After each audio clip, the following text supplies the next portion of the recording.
Praise the lord. అందరికీ వందనాలు తెలియజేస్తున్నాను. ఈరోజు దేవుడు ఇచ్చినటువంటి వాగ్దానము మొదటి సమూయేలు గ్రంథము 2వ అధ్యాయము 7వ వచనంలో వ్రాయబడినట్టుగా, కృంగజేయువాడు ఆయనే, లేవనెత్తువాడును ఆయనే. దేవునికి మహిమ కలుగును గాక. ఒక్కొక్కసారి నిన్ను ఆయన పడిపోతుంటే కూడా చూస్తూ ఉండే దేవుడే.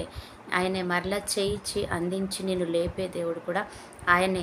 మరి పడిపోతూ ఉంటే ఎందుకు ఆయన మనల్ని చూస్తూ కూర్చుంటాడు? ఎందుకు లేపకుండా ఉన్నాడు అని అంటే, కొన్ని విషయాలలో ఆ పడిపోవడము, ఆ జారిపోవడము అన్నది మరి మనం నేర్చుకోవాల్సి ఉన్నది.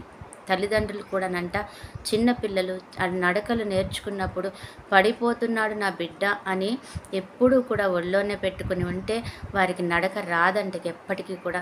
అందుకనే కూడా నడుస్తున్నప్పుడు ఒక్కొక్కసారి పడిపోయినా సరే ఆ మరలా లేపి వాళ్ళని ఆ నడక నడిచేటట్టుగా చూస్తారంట.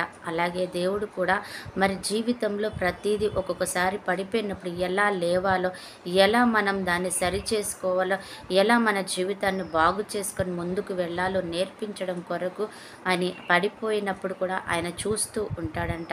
నిజమే కదా.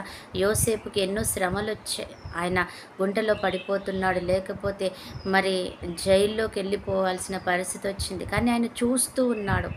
ఎందుకనంటే రేపొద్దున అనేక మందిని ఆయన రక్షించుట కొరకు, ఆ గుంటలో పడ్డ వాళ్ళని ఆయన కాపాడడం కొరకు, లేకపోతే ఆ రీతిగా అన్యాయంగా మరి జైల్లో పడుతున్న వారిని ఆయన కాపాడడం కొరకు ఎలా ఉంటుంది ఆ బాధ, ఆ వేదన ఎలా ఉంటుంది, ఎలా అందులోంచి బయటికి రావాలి అని నేర్పించడం కొరకు ఆయన అనుమతించాడంటే తన జీవితంలో. వాటినన్నిటిని తెలుసుకొని ఆయన రాజ్యాధికారాన్ని అప్పగించాడు. అప్పుడు వారి యొక్క ప్రజల యొక్క ప్రతి పరిస్థితిని ఆయన అర్థం చేసుకోగలుగుతాడు. అందులోంచి వారిని బయటికి తీసుకొని రాగలుగుతాడనమాట. అందుకని దేవుడు ఈరోజు మనతో అంటున్నాడు, ఒకవేళ నిన్ను పడిపోతుండగా ఆయన చూస్తూ ఉన్నాడా, లేదా పడిపోయేటట్టుగా చేశాడా? ఎందుకు అని అంటే దేవుడు న్యాయస్థుడు కాదు, కానీ అందులోంచి మనల్ని సక్రమంగా బయటికి తీసుకొచ్చి ఆ పడిపోయిన స్థితిలో నుంచి ఆశీర్వాదకరంగా మరలా తీసుకొచ్చి ఉన్నతమైన స్థానంలో, మంచి ప్లేస్లో ఆయన పెట్టడానికి, దరిద్రులను తీసుకొచ్చి పెంట కుప్ప మీద కూర్చుండబెట్టగలిగిన గొప్ప దేవుడని వాక్యం ఉంది కదా. ఆ రీతిగా మనల్ని కూడా నువ్వు పడిపోయిన స్థితిలోంచి తీసుకొచ్చి ఉన్నతమైన స్థితిలోకి ఆయన తీసుకొని పెడతాడు. అటు కృపా దేవుడు మనందరికీ వచ్చునుగాక. ఆమె ప్రార్థన. పరిశుద్ధుడు అయిన దేవా, ప్రేమ కలిగిన తండ్రి ప్రభా, నీకు వందనాలు.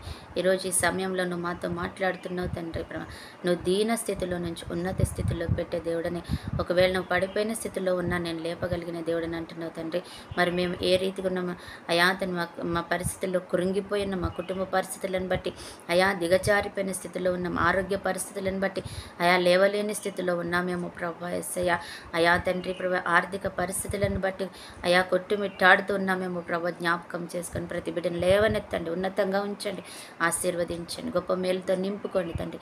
అలాగే ఈరోజు ఎంతమంది బిడ్డలైతే ప్రభా బర్త్డే మ్యారేజ్ డే జరుపుకుంటున్నారో, నీ ఆకాశం వైపు చూస్తున్నారు, వారందరినీ దీవించి ఆశీర్వించి గొప్ప మేలుతో నింపుకోమని యేసు శ్రేష్ఠ నామంలో ప్రార్థిస్తున్నాము తండ్రి. ఆమె